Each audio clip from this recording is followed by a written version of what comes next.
Hey everybody, this is Gina Carson. And I'm Jason Planner. It is February 19th, and we're going to go off the cuff a few minutes on Beaver versus Raccoon. And we were doing some sound tests, and the thought struck me. Here are two of the Northeast's prime contenders. You got the raccoon. Actually, you know what? Let's flesh this out. I'm not going to tell you. Why don't you go, Gina? You got a raccoon, a beaver. What do you think? Right away, I can't even. That was a tough one to me. You got me. I like them both a lot. I don't ever see beavers around here, but I just really respect them. And I know what they can do for our environment and the landscape, and the bonuses that they bring back to naturalizing areas, which helps other plants and animals. But man, raccoons I see almost every day. Maybe not anymore that much. Grew up with raccoons. Thought they used to be like beastly and more like rodent like, but as I have become educated about raccoons, mad respect for the raccoons. Okay, I can dig. Yeah, and the first, just a quick aside. I actually saw a beaver, the pond across the street from where I grew up. The first thing that will blow you away, they're gigantic. You would never think that they're as big as they are, be that as it may. So here's what my thought was. The raccoon has always been known for his cleverness. He's got the mask, the bandit, and you always see, he's digging stuff out of a garbage can. He's catching a fish. Then they show him washing an apple. He's a problem solver. He's probably on social media. He's got a Facebook and a TikTok. But yet, let's not rule out the beaver. He's the engineer. He's science. There are actual species that will not survive if the beaver doesn't do what he does. And it's all about the way they reroute the rivers and they create marsh where there was just grassland before. And actually, you said something that I thought was pretty funny about the dams and all the flooding. What were you saying about that? Oh, I mentioned that yeah, there's been places in our country where, obviously there were beavers for hundreds of years. Then, much like the bison, we come along and all of a sudden there's no beavers. Everybody's wearing hats.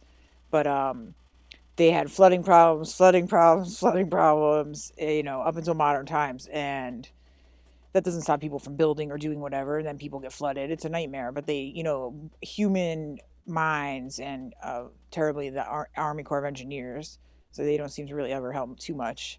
Um, Nobody could figure it out. And then they brought the beavers back. No problems, no more problems.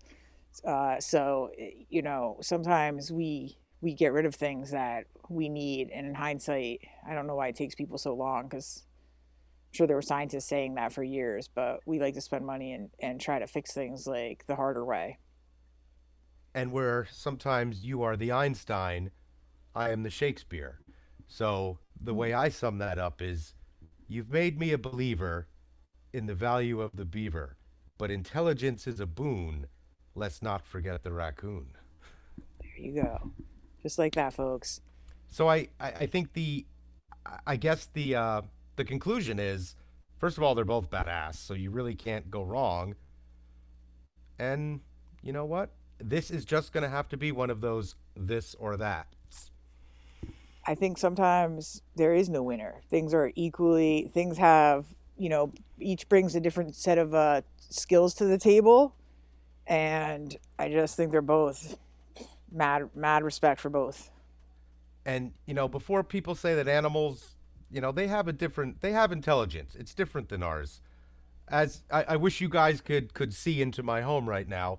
I do have a pet chinchilla named Skittles that I rescued, and his cage is right by where we're doing our thing here. So he heard me talking about a beaver, heard me talking about a raccoon. Silly little thing is sitting there begging for a treat, doing a little dance. It's like he knows. He's like, wait a minute, what do they got that I don't got? And last little bit here, since I'm on a roll, the chinchilla is the one animal on the planet that cannot get fleas or ticks because their fur is so dense that they will actually suffocate trying to get into their body. So put on a coat Don't be stupid. This animal belongs up in the Andes, and I'll get off my soapbox. I mean, that's pretty amazing. And the fact people have chinchilla coats is pretty sad and Makes me sick. unnecessary. Much like the beaver hats. I don't know. I guess there's raccoon hats too. So I don't want to. It's not so popular anymore, but it was for a long time. Yeah, and that, this could be a future discussion. Faux fur. Hmm. Is it a no-no, or is it high fashion that This is is yet this to is a bring? good question. This might be our next this or that. We welcome any listeners if you want to hear us go off the cuff on this or that. Hit up our website contact page and let us know. We would love to discuss something amusing for you. And when we go off the cuff, it may not always be good, but it won't make your day worse. Never. Take care.